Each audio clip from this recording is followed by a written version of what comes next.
जय हिंद दोस्तों, स्वागत है आपका नॉलेज कैफे चैनल पर। दोस्तों, स्पेस की दुनिया में भारत ने इतिहास रच दिया है। 23 अगस्त 2023 की यह तारीख भारत के इतिहास के स्वर्णिम अक्षरों में दर्ज हो गई है। भारतीय अंतरिक्ष अनुसंधान संगठन इसरो ने चांद पर परचम लहरा दिया है। इसरो का मिशन चंद्रयान 3 सफल हो गया है। चंद्रमा की सतह पर चंद्रयान 3 के विक्रम लैंडर की सफल लैंडिंग हो गई है। चंद्रयान की सॉफ्ट लैंडिंग के साथ भारत रूस, अमेरिका और चीन के बाद चंद्रमा पर पहुँचने वाला चौथा देश बन गया है। 140 करोड़ लोगों की प्रार्थना और इसरो के 16,500 वैज्ञानिकों की 4 साल की मेहनत रंग ले आई है। अब पूरी दुनिया ही नहीं, चांद भी भारत की मुट्ठी में है। अब बच्चे सिर्फ चंदा मामा नहीं बुलाएंगे, चांद की तरफ देखकर अपने भविष्य के सपनों को पूरा करेंगे, क्योंकि चंद्रयान 3 ने चांद की सतह पर अपने कदम रख दिए हैं। दोस्तों, 4 साल से इसरो के 16,500 वैज्ञानिक जो मेहनत कर रहे थे वो पूरी हो चुकी है। भारत का नाम अब दुनिया के उन 4 देशों में जुड़ गया है जो सॉफ्ट लैंडिंग में एक्सपर्ट है। दोस्तों, चंद्रयान 3 23 अगस्त को शाम 6:04 पर चंद्रमा की सतह पर सॉफ्ट लैंड हुआ। देश भर में चंद्रयान 3 की कामयाबी के जश्न का माहौल है। चांद के साउथ पोल रीजन पर लैंड करने वाला भारत पहला देश बन गया है। इसके पीछे इसरो की टीम की कड़ी मेहनत और प्रतिज्ञा है, जिन्होंने अपनी जिंदगी के 4 साल चांद पर तिरंगा फहराने में लगा दिए हैं। उनकी जिंदगी के हर क्षण में मून मिशन रहा। आइए जानते हैं इस कामयाबी के बाद इसरो चीफ के साथ देश को संबोधित करते हुए मंच पर नजर आए वो प्रमुख चेहरे कौन कौन से हैं। डॉक्टर एस सोमनाथ, भारतीय अंतरिक्ष अनुसंधान संगठन इसरो के अध्यक्ष डॉक्टर एस सोमनाथ के नेतृत्व में चंद्रयान 3 का मिशन कामयाब हुआ है। इसके बाद पी वीर मुथवेल, चंद्रयान 3 के प्रोजेक्ट डायरेक्टर। पी वीर मुथवेल ने 2019 में चंद्रयान 3 के परियोजना निदेशक के रूप में कार्यभार संभाला। कल्पना के, चंद्रयान 3 मिशन की डिप्टी प्रोजेक्ट डायरेक्टर। चंद्रयान 3 की सफल लैंडिंग के बाद इसरो चीफ के साथ जो दूसरा चेहरा नजर आया वो है इस मून मिशन की डिप्टी प्रोजेक्ट डायरेक्टर डॉक्टर कल्पना के। वे देश की नारी की शक्ति का प्रतीक बन गई हैं। इसके बाद एस उन्नी कृष्णन नायर, विक्रम साराभाई अंतरिक्ष केंद्र के निदेशक। एरोस्पेस इंजीनियर डॉक्टर उन्नी कृष्णन अंतरिक्ष में भारत के मानव मिशन की अगुवाई कर रहे हैं और ये रॉकेट के विकास और निर्माण से जुड़े कार्यों को लीड कर रहे हैं। M Shankaran, UR Rao satellite centre के निदेशक। वर्तमान में शंकरन ऐसे उपग्रहों के निर्माण के लिए जिम्मेदार टीम का डायरेक्शन करते हैं जो संचार, नेविगेशन, रिमोट सेंसिंग, मौसम पूर्वानुमान और ग्रहों की खोज से जुड़े कार्यों को लीड कर रहे हैं। अब दोस्तों, हम यहाँ बात करते हैं चंद्रयान 3 की लैंडिंग कैसे हुई। दोस्तों, विक्रम लैंडर ने 25 किलोमीटर की ऊंचाई से चांद पर उतरने की यात्रा शुरू की और अगले स्टेज 7.4 किलोमीटर की ऊंचाई तक पहुँचने में उसे करीब 11.5 मिनट लगे। इसके बाद 7.4 किलोमीटर की ऊंचाई पर पहुँचने तक इसकी गति 358 मीटर प्रति सेकंड थी। अगला पड़ाव 6.8 किलोमीटर था। 6.8 किलोमीटर की ऊंचाई पर गति कम करके 336 मीटर प्रति सेकंड हो गई और अगला लेवल 800 मीटर था। 800 मीटर की ऊंचाई पर लैंडर के सेंसर चांद की सतह पर लेजर किरणें डालकर लैंडिंग की सही जगह खोजने लगे और इसके बाद 150 मीटर की ऊंचाई पर लैंडर की गति 60 मीटर प्रति सेकंड थी, यानी 800 से 150 मीटर की ऊंचाई के बीच। फिर इसके बाद 60 मीटर की ऊंचाई पर लैंडर की स्पीड 40 मीटर प्रति सेकंड थी, यानी 150 से 60 मीटर की ऊंचाई के बीच, और अंत में 10 मीटर की ऊंचाई पर लैंडर की स्पीड 10 मीटर प्रति सेकंड थी।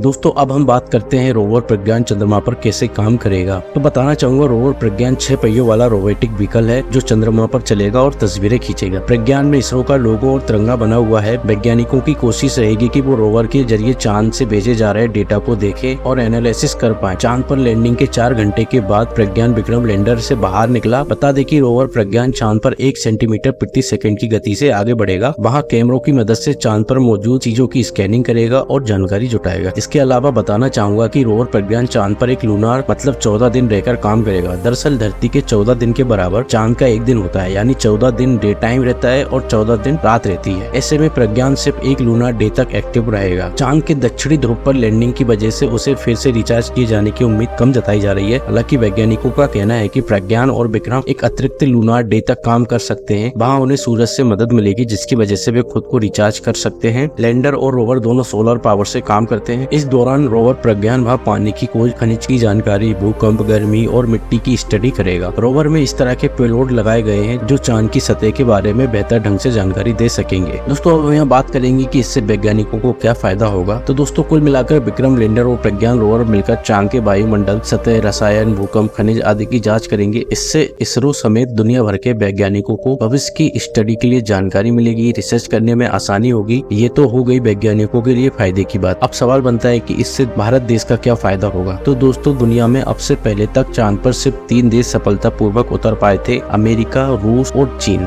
अब भारत के चंद्रयान 3 को सॉफ्ट लैंडिंग में सफलता मिली है। भारत ऐसा करने वाला दुनिया का चौथा देश बन गया है। भाई, भारत दक्षिणी ध्रुव के इलाके में लैंडिंग कराने वाला दुनिया का पहला देश बन गया है और ये दुनिया में भारत की अलग ही पहचान बनाएगा। इस मिशन से इसरो को क्या फायदा होगा। तो दोस्तों, इसरो पूरी दुनिया में अपनी अपनी किफायती कमर्शियल लॉन्चिंग के लिए जाना जाता है। अब तक 34 देशों के 424 विदेशी सैटेलाइट को छोड़ चुका है। 104 सैटेलाइट एक साथ छोड़ चुका है, वे भी एक ही रॉकेट के माध्यम से। चंद्रयान 1 ने चांद पर पानी खोजा। चंद्रयान 2 का ऑर्बिटर आज भी काम कर रहा है और उसी ने चंद्रयान 3 के लिए लैंडिंग साइट खोजी। मंगलयान का परचम तो पूरी दुनिया देख चुकी है। चंद्रयान 3 की सफलता से इसरो का नाम दुनिया की सबसे बड़ी स्पेस एजेंसियों में शामिल हो जाएगा। अब बात करते हैं इससे आम आदमी को क्या फायदा होगा। तो दोस्तों, चंद्रयान 3 इंडियन स्पेस इंडस्ट्री को ग्रो करेगा, साइंटिफिक रिसर्च को इंक्रीज करेगा, टेक्नोलॉजिकल एडवांसमेंट, एजुकेशन और नेशनल प्राइड में सुधार के साथ साथ आम आदमी के लिए भी नए अवसर पैदा करेगा। चंद्रयान 3 के माध्यम से मिली मिशन की सफलता पूरे देश के लिए गर्व का स्रोत बन गया है। ये हमारे देश की नई पीढ़ियों को साइंस एंड स्पेस के क्षेत्र में रुचि बढ़ाने में मदद करेगा और उन्हें आत्मनिर्भर बनाने की प्रेरणा प्रदान करेगा। बहरहाल दोस्तों, फिलहाल इस वीडियो में इतना ही। अगर जानकारी पसंद आई हो तो वीडियो को जरूर लाइक करें, चैनल को जरूर सब्सक्राइब करें। मिलते हैं फिर नेक्स्ट वीडियो में। जय हिंद।